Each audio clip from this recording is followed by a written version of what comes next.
तारीख थी 16 मार्च साल 1958। उत्तराखंड के पौड़ी गढ़वाल क्षेत्र में उज्जवल भारत के भविष्य बिपिन रावत का जन्म हुआ। बिपिन रावत का पूरा नाम बिपिन लक्ष्मण सिंह रावत था।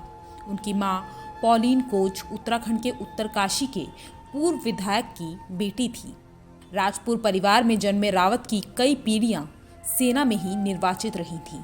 उनके पिता लेफ्टिनेंट जनरल लक्ष्मण सिंह रावत ने सालों तक देश की सेवा की और ये कहना गलत नहीं होगा कि देशभक्ति मानो खून में थी। पिता के सेना में होने के कारण बिपिन रावत ने हमेशा से ही भारतीय सेना में जाने का सपना देखा था। बिपिन रावत ने अपनी शुरुआती पढ़ाई शिमला से की। इसके बाद वह देहरादून के इंडियन मिलिट्री एकेडमी में गए और यही क्षण था जब बिपिन रावत ने सेना में जाने के अपने सपने को उड़ान दी। बिपिन रावत को ट्रेनिंग के दौरान बहुत ही प्रतिष्ठित स्क्वाड ऑफ ऑनर से सम्मानित किया गया। आपको बता दें, सेना में ये सम्मान उस कैडेट को मिलता है जो ट्रेनिंग के दौरान सबसे शानदार प्रदर्शन करता है। ट्रेनिंग पूरी करने के राष्ट्रीय रक्षा अकेडमी और भारतीय सैन्य अकेडमी के पूर्व छात्र रावत 16 दिसंबर 1978 में बतौर सेकंड लेफ्टिनेंट सेना में शामिल हुए और यहीं से उनका गौरवशाली सफर शुरू हुआ।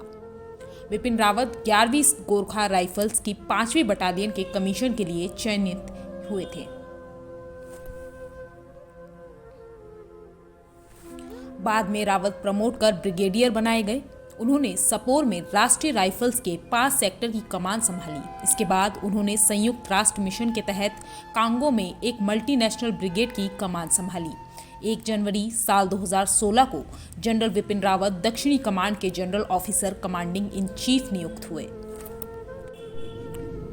गोरखा ब्रिगेड से COS बनने वाले चौथे अधिकारी बनने से पहले रावत थल सेना अध्यक्ष बने।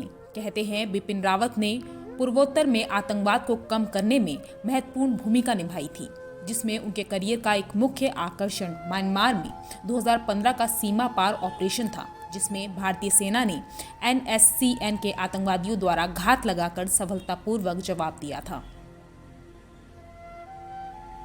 समय यूं ही बीतता गया और रावत देश की सेवा में डटे रहे। बता दें कि जनरल रावत 2016 की सर्जिकल स्ट्राइक की योजना का भी हिस्सा थे। जानकारी के मुताबिक उस समय रावत नई दिल्ली में साउथ ब्लॉक से घटनाक्रम की निगरानी कर रहे थे। 1 जनवरी साल 2020 वह क्षण आया जब बिपिन रावत भारत के पहले CDS नियुक्त किए गए।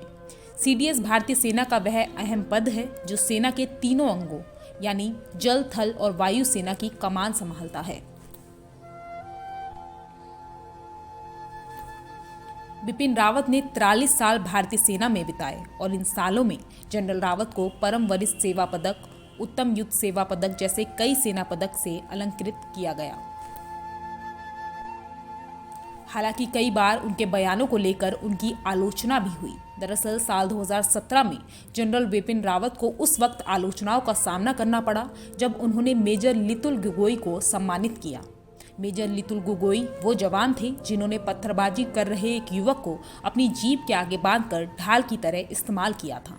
अपने इस फैसले का बचाव करते हुए जनरल बिपिन रावत ने एक इंटरव्यू में कहा था कि कश्मीर में हमारी सेना जिस तरह से डर्टी वॉर का सामना कर रही है, उससे निपटने के लिए इनोवेटिव तरीके ही ज़रूरी हैं। उन्होंने कहा था कि लोग हम पर पत्थर और पेट्रोल बम फेंक रहे हैं। ऐसे में अगर मेरे जवान मुझसे पूछते हैं कि सर क्या किया जाए, तो क्या आर्मी चीफ के तौर पर अपनी टीम से ये कहूँगा कि इंतज़ार करो और मर जाओ। मैं तिरंगा लगे अच्छे कॉफिन लाया हूँ, तुम्हारे पार्थिव शरीर सम्मान के साथ घर पहुँचाए जाएंगे। याद रखिए, मुझे अपनी टीम का मनोबल ऊंचा रखना है। वो बेहद मुश्किल हालात में काम कर रहे हैं। जनरल बिपिन रावत की ये बात साफ तौर पर ये इशारा करती है कि जनरल अपने बयानों को साफ तौर पर सबके सामने रखते थे।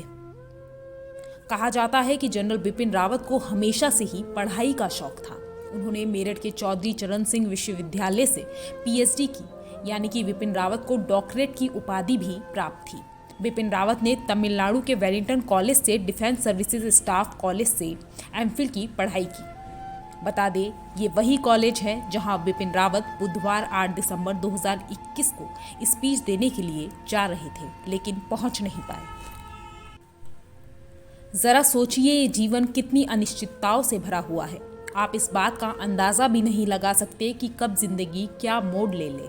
क्या बिपिन रावत ने कभी सोचा था या किसी ने ये कल्पना भी की थी कि जिस वेलिंगटन कॉलेज से उन्होंने एमफिल की पढ़ाई की, उसी कॉलेज में संबोधन देने जाना उनका आखिरी सफर बन जाएगा। इसे संजोग नहीं तो और क्या कहेंगे। साहस और बलिदान के सफर में बिपिन रावत ने अपने देश के लिए बहुत से ऐसे काम किए जिन्हें इतिहास के पन्नों में याद रखा जाएगा, और ये देश और यहाँ के लोग जनरल बिपिन रावत के इस कर्ज के सदा ऋणी रहेंगे। ब्यूरो रिपोर्ट, देवभूमि इनसाइडर।